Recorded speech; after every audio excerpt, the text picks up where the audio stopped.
दानंद जी यजुर्वेद अध्याय नंबर 8 के श्लोक नंबर 13 में अनुवाद करते समय के और पंगा अड़ा दिया। हे सबके उपकार करने वाले मित्र आप। अब पढ़ने वाला न सोचेगा कि महर्षि दानंद ने जो थ्योरी बताई है परमात्मा पाप नहीं काट सकता, और यहां लिख रखा है सबके उपकार करने वाले मित्र तुम दान करने वाले के पाप नाश कर देते हो।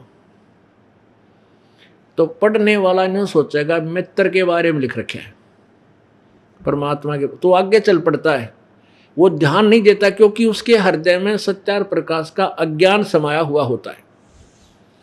इसलिए अभी तक किसी की नजरों में नहीं चढ़ाइए। अब मित्र का यहां अर्थ उन्हीं के शब्दों में, दानंद जी के शब्दों में मित्र का अर्थ क्या बताया है कि परमेश्वर समझो। इसका प्रथम समोल्लास से हम लेंगे। ये देखिए वही सत्यार प्रकाश, ये वही सत्यार प्रकाश है।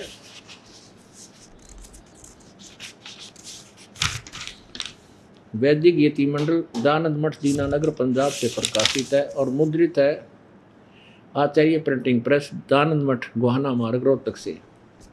इसके प्रथम समोल्लास में और प्रश्न नंबर 18 पर, प्रथम समोल्लास प्रश्न नंबर 18, जो सबसे स्नेह करे और सबको प्रीति करने योग्य है वह परमेश्वर सबका सच्चा मित्र है, इससे परमेश्वर का नाम मित्र है। अब ये दास यही समझाना चाहता है कि यहाँ मित्र शब्द को हम परमेश्वर बोलेंगे। 8वें अध्याय के 13वें श्लोक में ये देखिएगा, ये 8वां अध्याय और ये 13वां मंत्र यहाँ अनुवाद शुरू किया था स्वामी जी ने। हे सब के उपकार करने वाले मित्र, यहाँ हम कहेंगे हे सब के उपकार करने वाले परमेश्वर आप। उन्हीं के शब्दों में वो कहते परमेश्वर का नाम मित्र है, यानी मित्र कहो चाहे परमेश्वर को। आप दान देने वाले के, एन से माने अपराध के, एन से अपराध कहो चाहे पाप कहो, एन से माने पाप, एन से माने पाप के विनाश करने वाले हो, अवैजन माने विनाश करने वाले हो, नाश करने वाले हो, पाप काटने वाले हो, पाप छुड़ाने वाले हो। मनुष्य कर्तस्य साधारण मनुष्यों के किए हुए अपराध के विनाश करने वाले हो, अवैजनम माने विनाश, एन से माने अपराध यानी पाप। पिता के किए हुए विरोधाचरण, एन से माने पाप ही, पिता के किए हुए पाप के, अवैजनम माने हरने वाले हो या नाश करने वाले, एक ही बात है। अपने किए हुए आत्म कर्तस्य, अपने किए हुए, एन से माने पाप के, अवैजनम माने दूर करने वाले हो अर्थात छुड़ाने वाले हो, नष्ट करने वाले हो। एन से ओहो अधर्म के अधर्म अर्थात घोर पाप के भी आप नाश करने हारे हो। ओए होए होए, ये भगवान आप वेदों ने तक कमाल कर रखा है। हो जानता हुआ मैं जो कुछ भी धर्म आचरण किया करता हूँ, अधर्म आचरण किया करता हूँ या करूँ, करता हूँ या करूँ, अनजान में जो कुछ भी किया करता हूँ वह करूँ, उस सब, एन से माने पाप के, इन्होंने दुष्ट आचरण लिखा है, पाप के, अवैजनम माने दूर करने वाले आप हैं। ओह बता, ये हैं वेद जिनमें कति सच्चाई का भंडार भर रखा। वेद तो कह रहे हैं कि परमात्मा घोर पाप ने भी नाश कर दे, जाने अनजाने में जो पाप हो जाते हैं उनको भी क्षमा करता है। और स्वामी दानंद जी की थ्योरी है कि परमात्मा पाप नाश नहीं करता। अब पुण्यात्माओं, अब इन नकली ऋषि महर्षियों ने यू भट्ठा बैठा रखा था और हम इनको संत माना करते, ऋषि मानते थे। भाई वेदों के ज्ञाता हैं, न तो वेद कति घोट रखे होंगे हैं, और इनको कह खे का भी नहीं पता था। ये परमात्मा, अब परमेश्वर की एक एक वाणी आपके समक्ष सिद्ध हो रही है। भाई सतगुरु बिन काहू न पाया ज्ञाना, जो थो था बुस छड़े किसाना। गुरु बिन वेद पढ़े जो प्राणी, समझे न सार रहे अज्ञानी। अब पुण्यात्माओं, गुरु बिन वेद पढ़े जो प्राणी। अब देखो हम सतगुरु शब्द क्यों लगाते हैं? इसलिए लगाते हैं कि नकली भी गुरु बन बैठे, और सतगुरु या जगत गुरु या तत्वदर्शी संत की एक ही डेफिनेशन है। ये एक ही जो ना एक दूसरे ये पर्यायवाची शब्द हैं। उस महापुरुष के विषय में बोला जाता है जो वेदों का ज्ञाता है। अब जैसे ये नकली गुरु बन गए, इसलिए सतगुरु कहना पड़ा कि सच्चा गुरु जो वो है जो वेदों और गीता को सत ढंग से जानता है, उसका सही ढंग से विचार हमें देता है, वो सतगुरु होता है। तो कहते हैं इन ना तो ब्रह्मा जी को सतगुरु मिला, ना विष्णु जी को सतगुरु का मिला, और ना शंकर जी को सतगुरु मिला। पुण्यात्माओं, बहुत सी ऐसी बातें हैं जो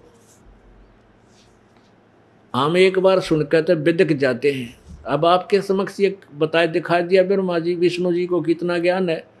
वो कह रहे मैं देवी भागवत महापुराण में कि मैं तो दुर्गा की पूजा करता हूँ, इससे बड़ा किसी को भगवान नहीं मानता। और सतियों के ब्राह्मण वेद के पूरे विद्वान थे श्री देवी भागवत में 414 पृष्ठ पे, और वो कहते हैं दुर्गा की पूजा करते थे। 562-63 पृष्ठ पर दुर्गा हिमालय को ज्ञान दे रही है राजा को। वो कह रही है कि उस ब्रह्म का स्वरूप बताती है, उसका ओम नाम है, ब्रह्मलोक में रहता है, और किसी की पूजा मत करो, सब बातें छोड़ दो, उसी को भक्ति करो। बताओ भाई। और ब्रह्म गीता जी में कहता है कि उस परम अक्षर ब्रह्म की भक्ति करो, मेरी पूजा से पूर्ण मोक्ष नहीं है। तो पुण्यात्माओं, ये स्पष्ट करना अति आवश्यक है कि किसी को भी ज्ञान नहीं था। क्यों नहीं था? अब ब्रह्मा जी वेदों के ज्ञाता बताए जाते हैं, विष्णु जी को जगत गुरु, सर्वेश्वर, महेश्वर, देवेश्वर, पता के संज्ञा दे रहा है। तो कारण क्या है कि गुरु बिन काहू न पाया ज्ञाना, जो थो था बुझ छड़े किसाना। अब जैसे बाजरे का छिलका उतार दिया, हमारी साइड में उसने बूमड़ा बोला, अगर बूमड़ा, और उस छिलके ने कोई कूटे और उसने उसकी बोरी भर कर धर ले, तो क्या यूज उसका? उधर डांगरा तले गिरा, अगर पशुओं के नीचे बिछाण की खतवा उसे, और उसको कोई कूट रहा है तो वो जानकार नहीं है, वो अज्ञानी आदमी है, वो किसान नहीं है। अब जैसे गेहूं धान निकाल लिए और वो पराल पड़ी है, और उस पराल ने फिर ठाठा का कोई ऐसे मारे, पटक रहा है, झटक रहा है, तो उसको कोई कहे क्यों इस थोथे उसने कुटन लाग रहा है, भाई कुछ ना मिल रहा है तुझे इसमें। तो इन ऋषि महर्षियों और जितने भी ये देवता और ब्रह्मा विष्णु महेश सारे थोथा भूत छिड़ा करते, इसलिए तो ये सारा काम भट्ठा बैठता जा रहा है, कितनी इंसानियत गिर गई। अब ये तत्व ज्ञान जब हृदय में समा जाएगा, आदमी को विष दिखाई देगा, जो रिश्वत लेना, चोरी करना, ठगी करना, बदमाशी करना, या कोई बीड़ी शराब तम्बाकू का छूना, विष दिखाई देगा। और किसी की आत्मा नहीं दुखा होगा, चाहे भूखा भी रह ले। तो पुण्यात्माओं, ये ज्ञान होगा सत्संग तय। सत्संग पृथ्वी पर एक ही स्थान पर है, सतलोक आश्रम में पहले क्रोथा में होया करता, वहाँ तो उन कर्म इन्होंने अपने कर्म बिगाड़ दिए, ऐसा अनमोल ज्ञान वहाँ बंद करवा दिया, प्रचार करवा कर। उनको कहते कीड़े पड़ेंगे। बदवानी दे रहा दास, ये सत्कर मान लेना, उनके कर्म बता रहा हूँ, क्योंकि इतने शुभ काम बर्बाद आ करें, और आप सारा दिन खोटे घोड़े झूठ बोलना, बूढ़े कर्म करें, तो वो तो बुरा हाल होगा ही होगा। ये तो बट नेचुरल है, मेरे कहने से हो नहीं। और बददुआ हम जानते नहीं किसी को देनी। हाँ, रो सकते हैं जो हमें सतावेगा मालिक के सामने। और परमात्मा कहते हैं, कबीर मेरे संत को दुख ना दीजो कोई, मेरा भगत सताए मैं दुखी, मेरा आपा भी दुख होए। तो वो उनको तो सजा मिला ही मिलेगी, क्योंकि कंस को मिली, रावण को मिली, हिरण्यकशिपु को मिली, सबको मिली, लेकिन ये मार्ग बंद नहीं हो सकता। तो और दूसरा, ये बरवाला आश्रम, इस स्थान के अतिरिक्त पृथ्वी पर सत्संग नहीं है। सत्संग का अर्थ होता सच्चा ज्ञान, शास्त्र अनुकूल, सच साधना, पूर्ण उसको जो है समाधान हो, अधिकार हो संत को नाम देने का, और सही वास्तविक मंत्र हो, तो वो सत्संग कहलाता, वहाँ कल्याण संभव है, अवश्यमेव है। तो ये वो स्थान है। अब देखो एक थोड़ी सी झलक और दिखाता है ये दास आपको। अब देवी क्या बता रही है, हिमालय ने पूछा, ये 7वां स्कंध प्रश्न नंबर 570।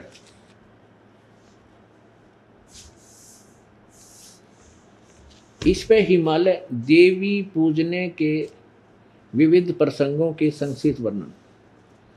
हिमालय ने कहा, देवेश्वरी महेशानी करुणानिधे अंबिके, अब आप अपने पूजन की समूची विधि बताने की कृपा कीजिए। श्री देवी कहती है, राजन क्या कहती है, वेद में कहे। अब वास्तविकता बता रही है, पहले तो अपने बारे में सट्टे मार रखे हैं दुर्गा ने, अब यहाँ अपने वास्तविकता क्या बता रही, वेद में कहे गए धर्म का परित्याग करके जो अन्य धर्म का अवलंबन लेते हैं, राजा को चाहिए कि उन अधार्मिक व्यक्तियों को अपने राज्य से निकाल दे। ब्राह्मण लोग उन अधर्म कर्मों से न अधार्मिकों से न बात करे और न उन्हें अपनी पंक्ति में बैठावें, जो वेद के अनुसार साधना नहीं करते। इस जगत में तरह तरह के अन्य जितने शास्त्र हैं, वे सभी श्रुति और स्मृति से विरुद्ध होने के कारण तामसी कहे जाते हैं। उन शास्त्रों के नाम हैं वाम, कपाल, कौलक और भैरवगम। शिव ने मोह में डालने के लिए इन शास्त्रों का प्रतिपादन किया है। उनमें कहीं कहीं वेद से अविरुद्ध अंश भी हैं। वेदज पुरुष उस अंश को ग्रहण कर लें और तो कोई दोष नहीं। वेद से भिन्न अर्थ को स्वीकार करने के लिए द्विज अर्थात अनधिकारी है। द्विज सर्वथा अनधिकारी है। अतएव वैदिक पुरुष सम्यक प्रकार से प्रयत्न करके वेद का ही आश्रय ले, यही शाश्वत धर्म है। और वेद में कितना नहीं रख रखा है, देवी की पूजा करो। अरे देवी अपने सट्टे पे साथ में मार रही है, इनको मेरी पूजा ऐसे करनी चाहिए, लेकिन वो उस भगवान की पूजा करो, उस ब्रह्म की, वही सबका पूजा है, और सब बातें छोड़ दो। यानी अपना अहम यहाँ से किसी से नहीं छूटा हुआ है। और जब तक हम अपनी पूजा बंद नहीं करवाएंगे, एक मालिक पाश्रित नहीं होंगे, तब तक हमारे अनुयायी जो है पतिव्रता धर्म पर नहीं पहुंच सकते। तो हमने उस परमेश्वर की भक्ति करनी है जो पूर्ण ब्रह्म है, ब्रह्म से भी ऊपर शक्ति है। अब इसमें क्या लिखा कि शिव ने भी ऊट पटांग शास्त्र लिखे, बोले क्यों ज्ञान नहीं इतना था इनको, युग और लाओगा ज्ञान कहाँ से, जब ब्रह्मांड बेराना विष्णु न पता। शिव जी तो इन्हीं के बताए अनुसार उस ज्ञान को आगे अपना बताते थे। तो शिव जी ने भी अलग से अपने अलग शास्त्र बना दिए जिसका इनको अनुभव था। तो देवी कहती है कि शिव ने तो ये मूर्ख बनाने के लिए लिख रखे, अर्थात शिव जी द्वारा लिखे गए शास्त्र भी देवी स्वयं रिजेक्ट कर रही है। अब हमारा प्रसंग चल रहा है, भाई गुरु बिन काहुन पाया ज्ञाना, जो थो था बुस छड़े किसाना। गुरु बिन वेद पढ़े जो प्राणी, समझिन सार रहे अज्ञानी। जो गुरु के बिना सतगुरु, वैसे तो यहाँ सतगुरु शब्द हमने अब कहना पड़ेगा, और सतगुरु बिन काहू न पाया ज्ञाना, जो थोथा भूस छड़े मूड किसाना। और भाई सतगुरु बिन वेद पढ़े जो प्राणी, और समझे ना सार रहे ज्ञानी। ना ब्रह्मा जी को पता, ना विष्णु जी को ज्ञान वेदों का, ना शिव जी को ज्ञान, ना सतयुग के ब्राह्मण, और वो अज्ञान से परिपूर्ण। ये वर्तमान के इन कलियुगी ऋषि में ऋषि दानंद जैसों की कहाँ अस्तित्व सतिथि होगी, आप अंडरस्टूड आपको। तो इन्होंने भी बैठा दिया, बहुत से समाज को बिगाड़ दिया। अब इस सारे बिगड़े हुए ढांचे को ठीक करना या डेंटिंग पेंटिंग दोनों बहुत कठिन हो। अब इस दास की ड्यूटी लाई है -0 से भक्ति को उठा करके और 100 पर ले जाना है। और ये होगा होगा होगा, पूरे विश्व में परमात्मा का प्रचार होगा और पूरे विश्व में एक बार कति शांति होएगी। ये हजारों वर्षों तक चलेगी। ना तो आग लगी पड़ी है, किसी ने फुर्सत नहीं, 1 मिनट की चैन नहीं। माया जोड़ने की खातिर कोई सा तरीका हो जा, हो कंड करो, कोई बेईमानी का, ठगी का, बाण भाई का प्रेम रहा ना, पिता पुत्र का वो भाव रहा नहीं है। माया माया दिखाई देती है, रिश्तेदारी में कोई प्यार रहा नहीं। आग लगी पड़ी है सारे शराबी को, अभी छोटी सी बात पे रिश्ते नाते कट ऑफ, कोर्टा में धके खांदे अंडे जा। तो ये कोई जीवन रह रहा है, नरक बना लिया हमने अपने जीवन को। अब हम भक्ति करेंगे और माया से हम दूर होंगे और माया हंग मिलेगी। माया तो ये तो बाई प्रोडक्ट है इस भक्ति का।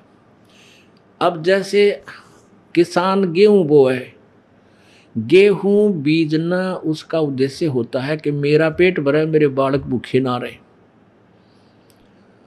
तो गेहूं बीजना उद्देश्य यही है। और लेकिन गेहूं में यो भूसा पहले बने, तूड़ा चारा ये पहले बने और गेहूं बाद में, ये बट नेचुरल है।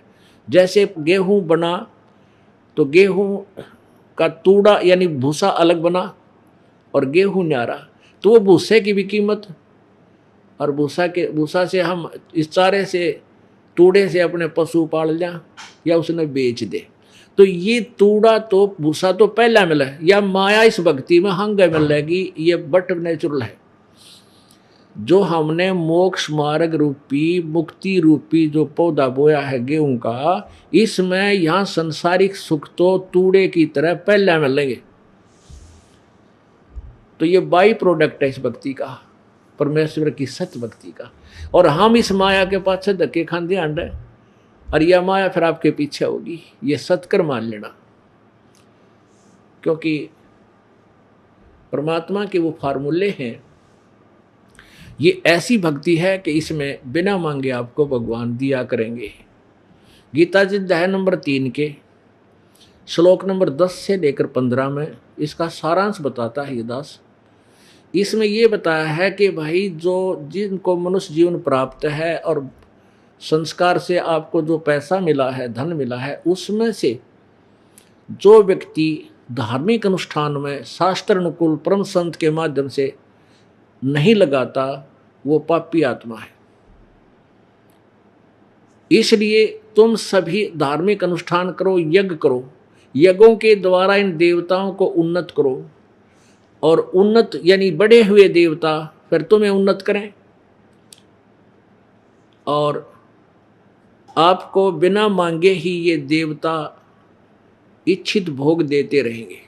अध्याय नंबर 3 के ही श्लोक नंबर 14-15 का सारांश है कि सभी प्राणियों का शरीर अन्न से उत्पन्न होता है, अन्न वर्षा से होता है, वर्षा यज्ञ से होती है, और यज्ञ जो हैं धार्मिक अनुष्ठान, यज्ञ माने धार्मिक अनुष्ठान, ये शास्त्र अनुकूल साधना करने से ही उनका फल मिलता है, कर्म करने से। और कर्म लगाए ब्रह्म ने, और ब्रह्म की उत्पत्ति हुई अक्षर ब्रह्म यानी अविनाशी भगवान थे, और वो अक्षर ब्रह्म यानी वो परम अक्षर ब्रह्म ही सर्वगतम ब्रह्म, सर्वगतम ब्रह्म का अर्थ होता सर्वव्यापक, जिसकी सत्ता सबके ऊपर है, कुल मालिक ही सभी धार्मिक अनुष्ठानों में, सभी यज्ञों में पूज्य है, प्रतिष्ठित है। यानी उस पूर्ण परमात्मा को इष्ट मानकर पूजा करने से फिर हमारे शुभ कर्म बनेंगे, और उन सब कर्मों का फल हमें कौन देंगे? ये देवता देंगे।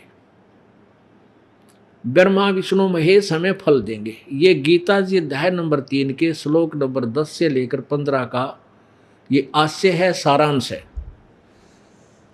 अब पुण्यात्माओं देखिएगा थोड़ा सा। अब गीता जी अध्याय नंबर 3 के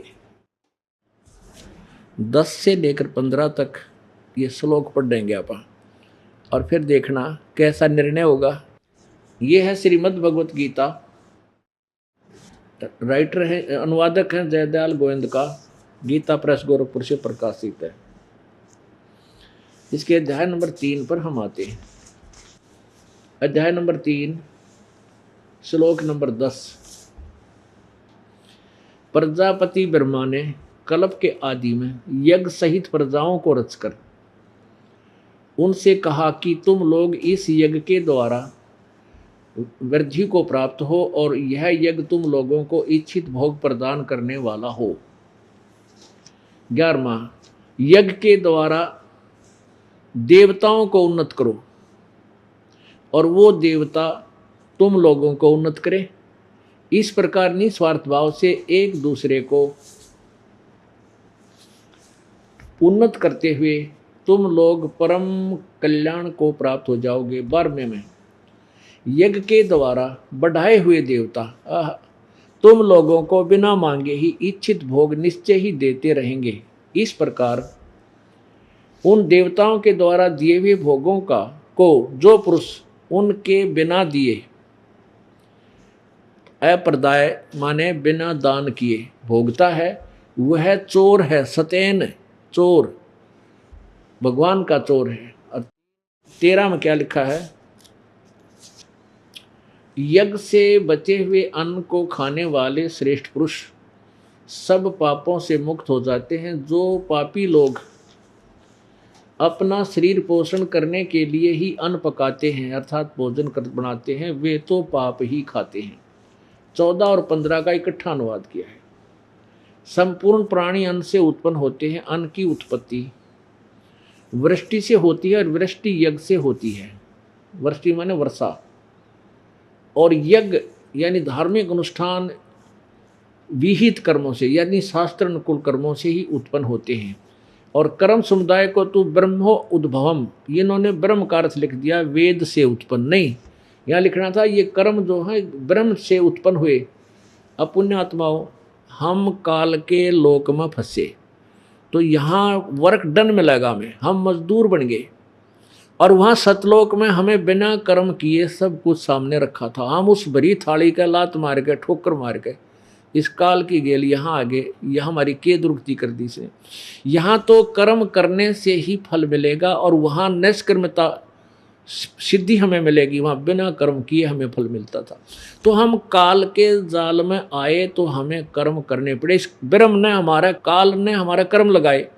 तो यहाँ लिखा है कर्म ब्रह्मोद्भव, यानी कर्म इस काल से उत्पन्न हुए। यहाँ आगे तो इसने कर्मों का विधान बना दिया, ऐसे करेगा ऐसा फल, ऐसे करेगा ऐसा फल। ये देखना अध्याय नंबर 3 ये यहाँ चल रहा है कि विहित यज्ञ विहित कर्मों से उत्पन्न होने वाले हैं। और कर्म समुदाय को तू ब्रह्मोद्भवम, ब्रह्म माने वेद, वेद से नहीं ब्रह्म से उत्पन्न हुए जान, वेद से उत्पन्न। और ब्रह्म को इन्होंने वेद लिख दिया, ब्रह्म का अर्थ रहता गजब वही ब्रह्म, यानी ब्रह्म को या ब्रह्म लिखो, इस काल को, ज्योति निरंजन को, क्षर पुरुष को, अविनाशी परमात्मा से, अविनाशी परमात्मा से उत्पन्न हुआ जान। इससे सिद्ध होता है कि सर्वगतम ब्रह्म, सर्वगतम ब्रह्म, यो जिसके अविनाशी परमात्मा जिससे ब्रह्म भी उत्पन्न हुआ, इससे सिद्ध होता है कि सर्वगतम ब्रह्म अर्थात सर्वव्यापी परम अक्षर परमात्मा यानी परम अक्षर ब्रह्म सदा ही यज्ञों में प्रतिष्ठित है। उसी को इष्ट मानकर पूजा की जाए तो तुम्हारे शुभ संस्कार बनेंगे। अब फिर आइएगा, देखिएगा ये उल्टा लटका हुआ संसार रूपी वृक्ष। अब यहाँ से क्लियर होगा ये श्रीमद् भगवत गीता का अध्याय नंबर 3 का श्लोक नंबर 10 से 15। ये देखिएगा, ये है उल्टा लटका हुआ संसार रूपी वृक्ष। गीता जी अध्याय नंबर 15 के श्लोक नंबर 1 से 4 और 16, 17 का आशय है। इसमें क्षर पुरुष और अक्षर पुरुष दो भगवान बताए 16वें मंत्र में, लेकिन 17वें में कहा कि उत्तम पुरुष है तू अन्य है, परमात्मा इति उदाहरते ये लोक तरम अविश्य विभर्ति अवैश्वर्य, जो तीनों लोकों प्रवेश करके सबका धारण पोषण करता है वो परमात्मा परम अक्षर ब्रह्म है। वो उन दोनों से अन्य है, श्रेष्ठ है, उत्तम है। तो यहाँ ये परमात्मा पूर्ण ब्रह्म तो जड़ है, यहाँ इसकी इससे खुराक चलती है तनामाई, ये क्षर पुरुष में, अक्षर पुरुष में यानी पर ब्रह्म में, और इससे चली दार्माई यानी ब्रह्म में अर्थात अक्षर पुरुष क्षर पुरुष में, और फिर इन तीनों देवताओं रजगुण ब्रह्मा सतगुण विष्णु तमगुण शिवजी माई, और ये पात रूप संसार, इनके माध्यम से हमें आगे फल मिलेगा टहनी शाखाओं से, यानी ब्रह्मा विष्णु महेश से ही हम ये पत्ते प्रफुल्लित होंगे, हमें यहाँ लाभ मिलेगा। तो यहाँ लिखा अक्षर पुरुष एक पेड़ है, निरंजन वा की डार, और तीनों देवा शाखा है ये पात रूप संसार। परमात्मा ने सच्चिदानंद घन की वाणी में 5वें वेद में लिखा है अक्षर पुरुष, ये अक्षर पुरुष तना, इससे ऊपर जो दिखाई देता है ये पेड़ है। अक्षर पुरुष एक पेड़ है, निरंजन वा की डार, ये निरंजन क्षर पुरुष को कहते हैं, क्षर पुरुष यानी ब्रह्म को, और तीनों देवा शाखा है ये पात रूप संसार। अब आप आइएगा, आप जी एक आम का पौधा लाए नर्सरी से, उसको बीजने का कैसा तरीका है कि जड़ की तरफ से गमले या जमीन में गड्ढा बना के मिट्टी में जड़ों को दबा के और जड़ की पूजा करेंगे, सिंचाई करेंगे, तो तना, जड़ से खुराक तना में गई, तना से डार में, डार से शाखाओं में, शाखाओं से फिर आगे फल मिलेंगे, शाखाओं का फल लगेंगे। अब अक्षर पुरुष एक पेड़ है, निरंजन वा की डार, तीनों देवा शाखा हैं, रजगुण ब्रह्मा सतगुण विष्णु तमगुण शिवजी, ये शाखा हैं, और पात रूप संसार। अब देखिएगा ये भक्ति रूपी पौधा जो शास्त्र अनुकूल साधना है, यहाँ देखिए।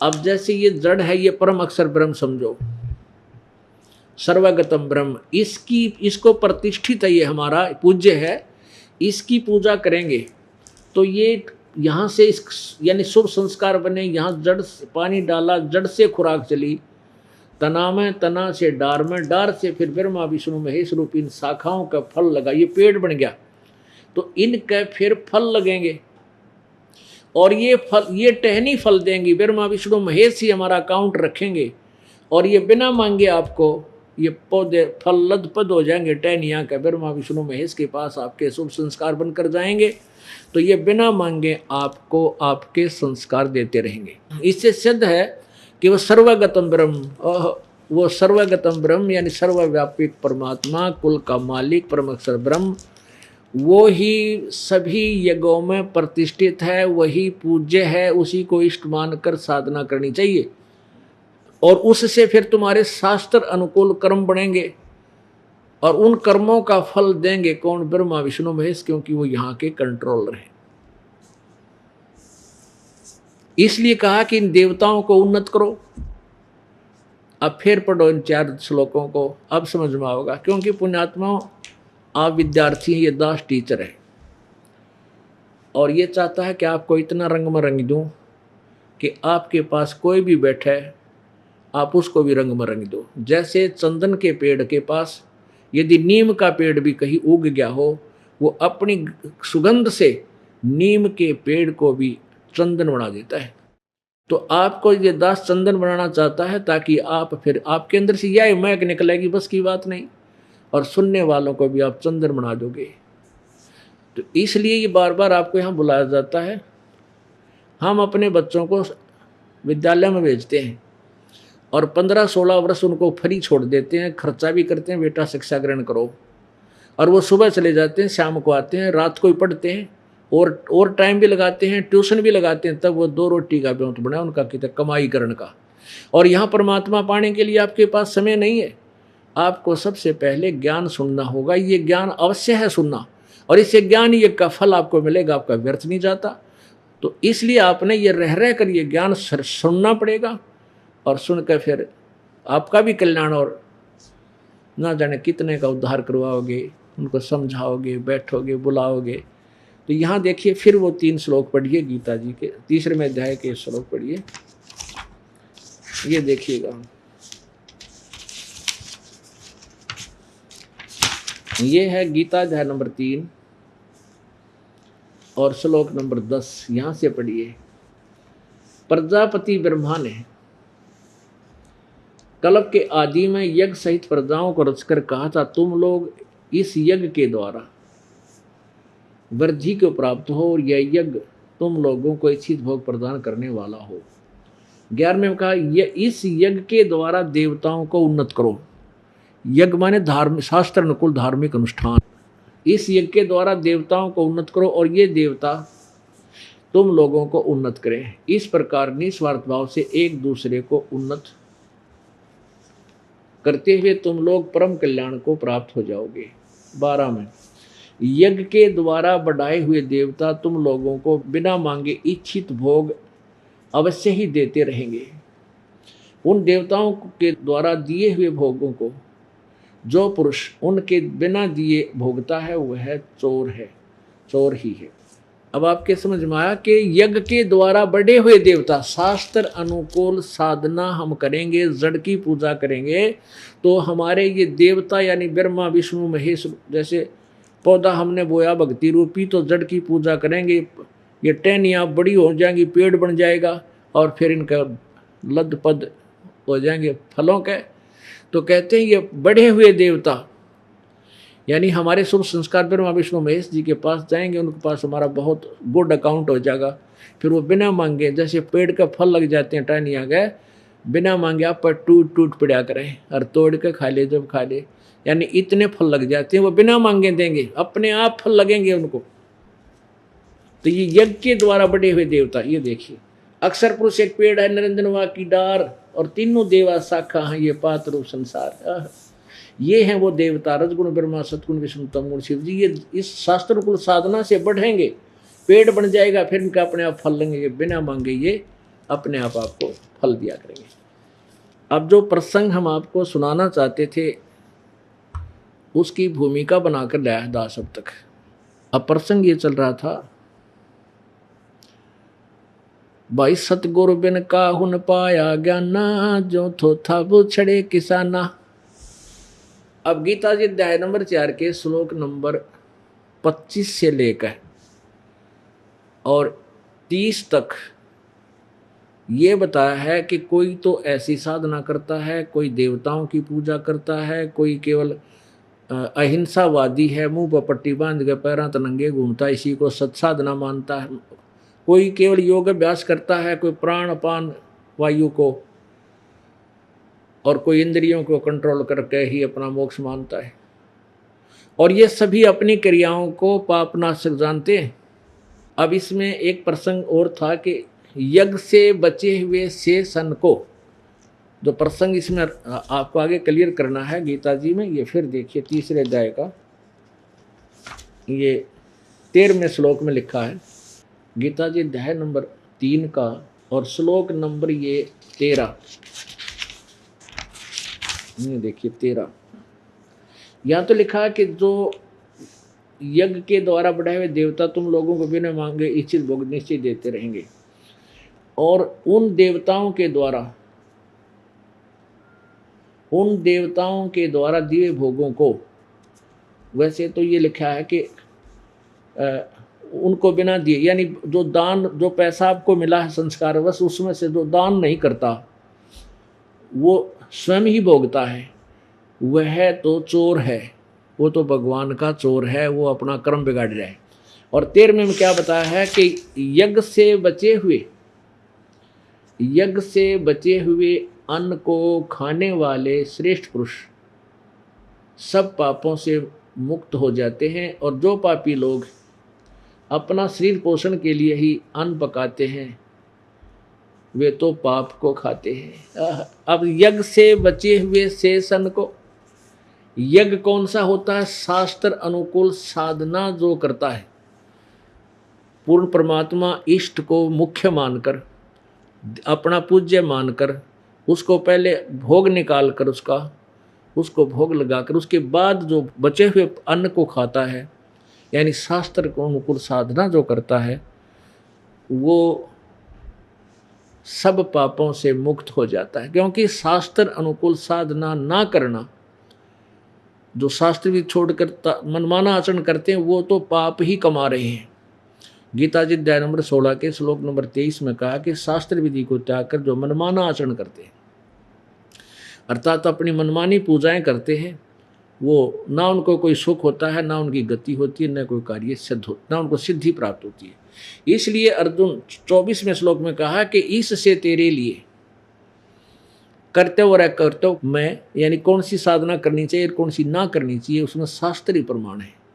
किसी और की दंत कथा को मत मानना, सदग्रंथों के आधार से जो लिखा है वो सत्य है। अब यज्ञ से बचे हुए शेष अन्न को जो खाते हैं, अब उसी का प्रमाण अध्याय नंबर 4 के श्लोक नंबर 31 में है। 25 से 30 तक का सारांश आपको बता दिया। 31 में क्या लिखा, क्योंकि 32, 33 और 34 की कड़ी जोड़नी है। 34 में लिखा है कि उस तत्वदर्शी संत उन संतों की खोज कर जो वेदों और गीता का यथार्थ ज्ञान जानता है, उस सतगुरु की खोज कर, उस परमात्म तत्व को जानने के लिए तो उस तत्वदर्शी संतों की खोज कर उनको दंडवत प्रणाम करने से वो तत्वदर्शी संत जो यथार्थ ज्ञान देंगे उस परम पिता परमात्मा का। वो ज्ञान, वो तत्व ज्ञान है कहाँ? वो चौथे अध्याय के 32वें श्लोक में लिखा है। अब 32वें श्लोक को सिद्ध करने के लिए और 34वें श्लोक को प्रमाणित करने के लिए, आपके हृदय में उतारने के लिए कितनी लंबी चौड़ी भूमिका बनानी पड़ रही है।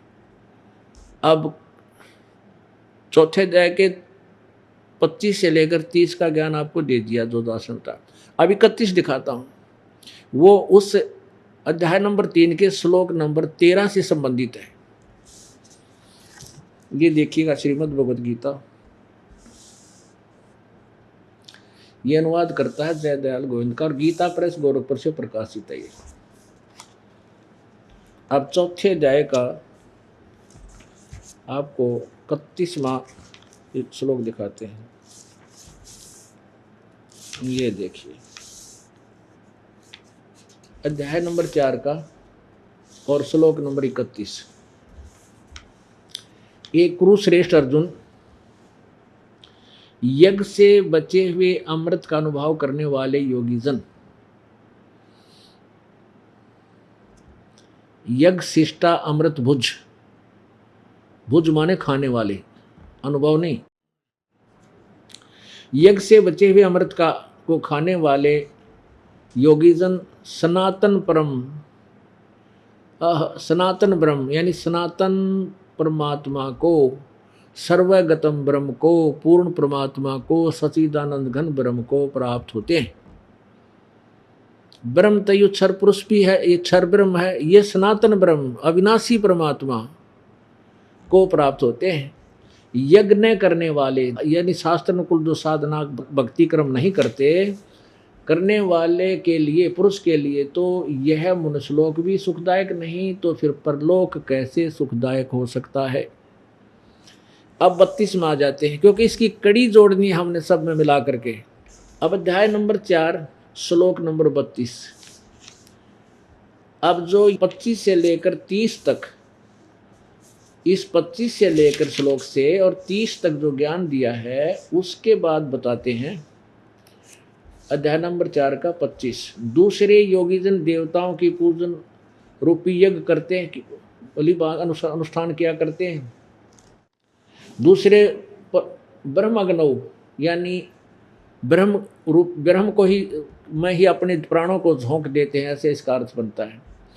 और कुछ आत्म रूपी यज्ञ का हवन करते हैं, यानी अपने आप चिंतन करते रहते हैं अपने बारे में।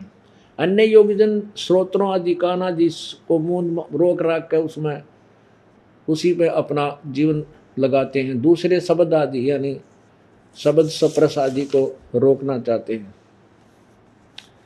27 में लिखा है, दूसरे योगीजन संपूर्ण इंद्रियों की क्रियाओं को, संपूर्ण समस्त क्रियाओं को ज्ञान से प्रकाशित आत्म संयमी योग रूपी अग्नि में हवन किया करते हैं, यानी कुछ संयमी बने रहते हैं।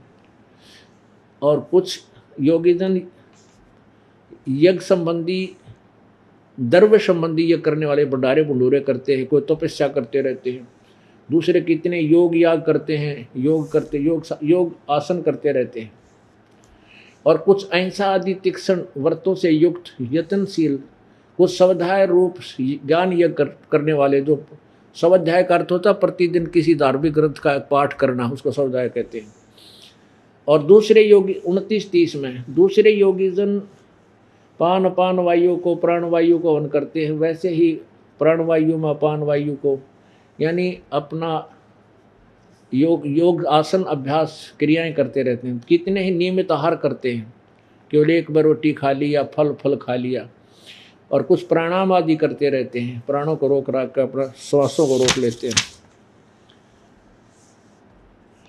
और वे सभी साधक यज्ञों द्वारा पापों का नाश कर देने वाले यज्ञों को जानने वाले। इसका वास्तविक अर्थ है कि वास्तविक अर्थ है कि सभी अपने वाली साधनाओं को पाप नाशक ही जानते हैं।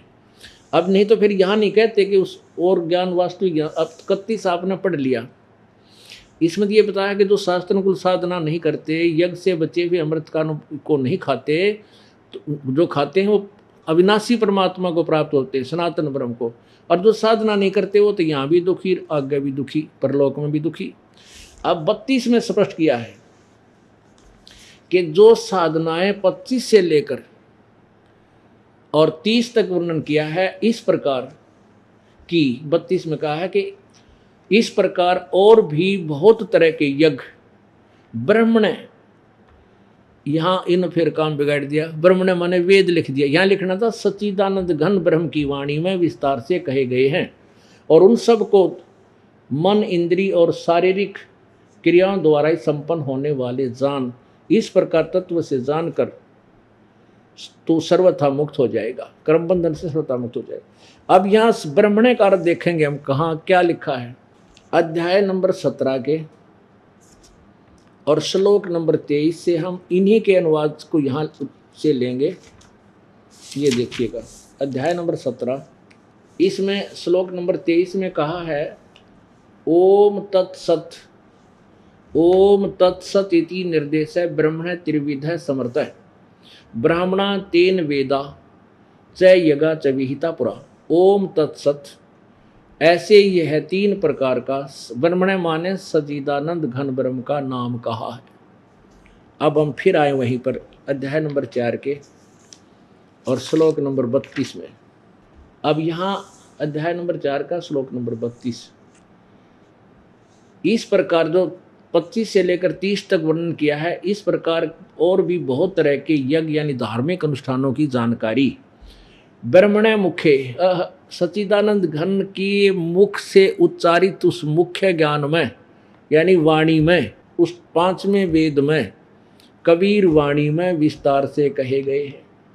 उन सब को तू कर्म जान, यानी कर्म करते हुए, कर्म करते करते साधना करना से सफल होने वाले ऐसे जान। इस प्रकार तत्व से जान कर तू उनके अनुष्ठान द्वारा कर्म बंधन से सर्वथा मुक्त हो जाएगा। अब 33 में क्या कहा है कि हे परंतम अर्जुन, द्रव्य में यज्ञ की अपेक्षा, यानी किताब मतलब बिना सोचे समझे कितना धन ला दिया, भंडारे करवा दिए, किता को मंदिर का लठ गड़वा दिया। कहते इस द्रव्य यज्ञ की अपेक्षा ज्ञान यज्ञ अत्यंत श्रेष्ठ है, और यौन मात्र संपूर्ण कर्म ज्ञान में समाप्त हो जाते हैं। अब ये क्या कहना चाहा है, और उस ज्ञान को कौन से ज्ञान को, जो चौथे अध्याय के 32वें श्लोक में कहा है कि उस तरह के और भी बहुत से तरह के यज्ञ यानी धार्मिक अनुष्ठानों की जानकारी सच्चिदानंद घन ब्रह्म की वाणी में यानी उस तत्व ज्ञान में लिखे हैं। ये चौथे अध्याय के 34वें श्लोक में कहा है कि उस ज्ञान को तू, ये चौथा अध्याय और 34वां श्लोक, उस ज्ञान को चौथे अध्याय के 32वें श्लोक में जिस सच्चिदानंद घन की वाणी के 5वें वेद के ज्ञान के विषय में, तत्व ज्ञान के विषय में कहा है, उस ज्ञान को तू तत्वदर्शी ज्ञानियों के पास जाकर समझ, उनको भली भांति दंडवत प्रणाम करने से, उनकी सेवा करने से और कपट छोड़कर सरलतापूर्वक प्रश्न करने से वे परमात्म तत्व को भली भांति जानने वाले ज्ञानी महात्मा तुझे तत्व ज्ञान का उपदेश करेंगे। अब वो तत्वदर्शी संत होगा कैसा, 15वें अध्याय के प्रथम मंत्र में उसका स्पष्ट वर्णन होगा। ये सत्संग आपको कल सुनाएंगे। बोलो सतगुरुदेव की। परमपिता परमात्मा सारी सृष्टि के रचनहार कुल मालिक कबीर देव कबीर प्रभु, ये सर्व सृष्टि रचनहार हैं, कुल के मालिक हैं, असंख्य ब्रह्मांडों के ओवरऑल कंट्रोलर हैं, सबके संचालक हैं, सृष्टि रचनहार हैं। ये वो परमात्मा है जो हमारे पाप कर्मों का नाश कर देते हैं। जैसा कल के सत्संग में आपने सुना था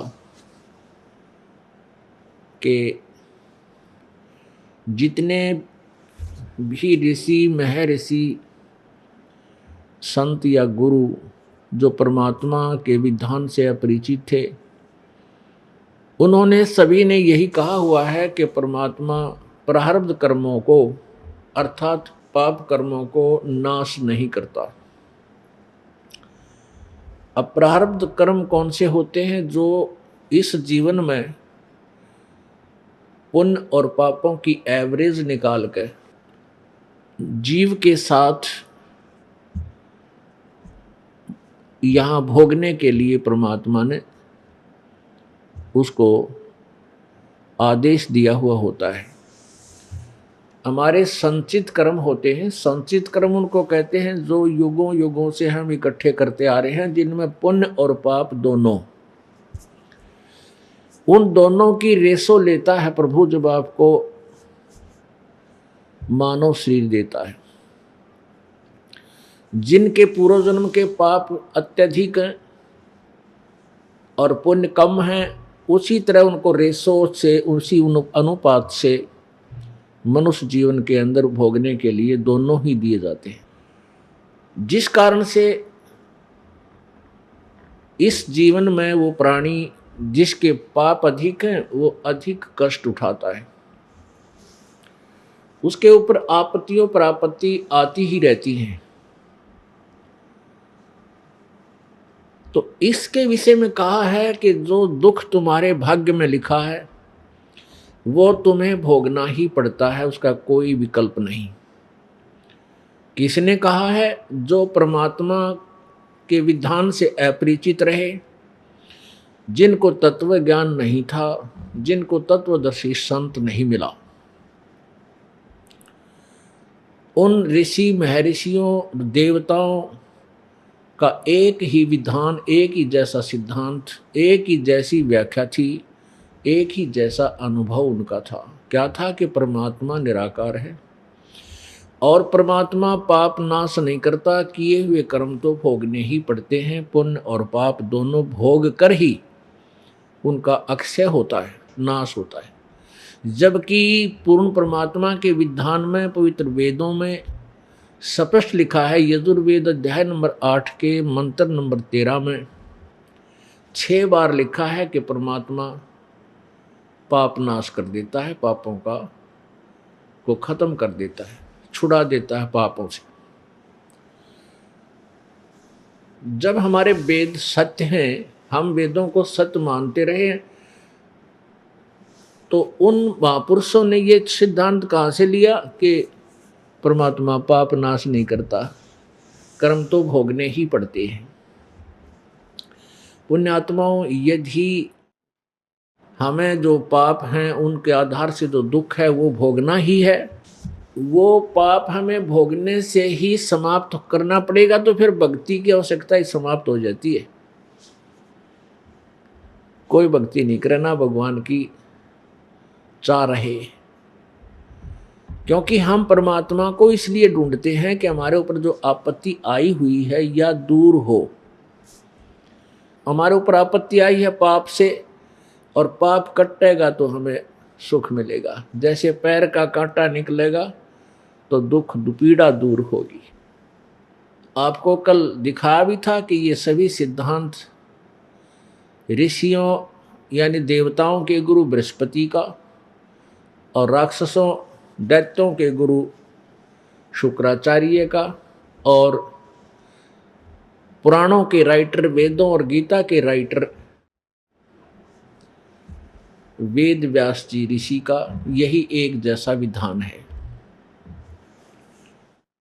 जबकि हमारे वेद और सद्ग्रंथ बताते हैं परमात्मा पाप नाश कर देता। वो परमात्मा है कौन?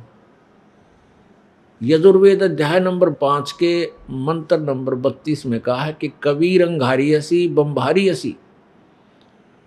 अंगारी अग्ग माने पापों का, अरी माने शत्रु, पाप काटने वाला, पाप नाशक, पापों का शत्रु। कबीर अंगारी हसी बम्भारी हसी, बम्भारी माने बंदी छोड़, बंधनों से छुड़ाने वाला, हम उसको बंदी छोड़ कहते हैं। वो परमात्मा कबीर है। और वो कबीर वही है जो बनारस में जुलाहे की भूमिका करके 120 वर्ष तक सहस्री सतलोक चले गए थे और सहस्री ही आए थे बालक रूप धारण करके। परमेश्वर ने किसी माँ से जन्म नहीं लिया क्योंकि वो स्वयंभू हैं, वो परिभू हैं, वो शुक्रम अकायम ऐसनाविरम। उनकी काया माता पिता के योग से बने हुए इस मटेरियल से नहीं है, उनके शरीर में नाड़ी आदि का तंत्र नहीं है, केवल उनका तेज पुंज का शरीर है, एक ही तत्व से बना हुआ है। वो परमात्मा अजरो अमर अविनाशी हैं। प्रसंग चल रहा है कि भाई गुरु बिन काहुन पाया ज्ञाना, जो थो था बुस छड़े किसाना। गुरु बिन वेद पढ़े जो प्राणी, समझे न सार रहे अज्ञानी। गुरु जी के बिना, सतगुरु के बिना, गुरु कहो सतगुरु कहो। सतगुरु हमने इसलिए कहना पड़ता है क्योंकि ये नकली गुरु, झूठे गुरु घने हो गए। वैसे तो गुरु शब्द ही पर्याप्त है, जब ये नकली गुरु बीच में ना अड़ते, आड़े नहीं आते, इसलिए सतगुरु कहना पड़ा। सतगुरु यानी सच्चा गुरु। ये झूठे गुरु जो वेदों और गीता जी और पुराणों के विरुद्ध हमें व्याख्या सुनाते थे, वो गुरु थे लेकिन झूठे थे, इसलिए सतगुरु की आवश्यकता पड़ी। और तत्व ज्ञान सच्चिदानंद घन की वाणी से हमें वो पूर्ण परमात्मा की प्राप्ति की विधि प्राप्त होगी। तो सच्चिदानंद घन की वाणी वो सूक्ष्म वेद, वो कबीर वाणी है, वो जो परमात्मा ने स्वयं अपने मुखारविंद से यहाँ बोली है, उच्चारण की है, जो लिपिबद्ध की गई है। उस सच्चिदानंद घन की वाणी में जो विस्तार से कहे गए हैं वो अनुष्ठान, यज्ञ, भक्ति विधि, उस सच्चिदानंद घन की वाणी में लिखे हुए जो यथार्थ ज्ञान को कौन बताएगा? उस तत्व ज्ञान को तू गीता जी अध्याय नंबर 4 के श्लोक 32 में जिस सच्चिदानंद घन की वाणी के विषय में कहा है, उस वाणी को, उस ज्ञान को, उस तत्व ज्ञान को तू चौथे अध्याय के 34वें श्लोक में गीता जी में कहा कि तत्वदर्शी संतों के पास जाकर सुन, समझ।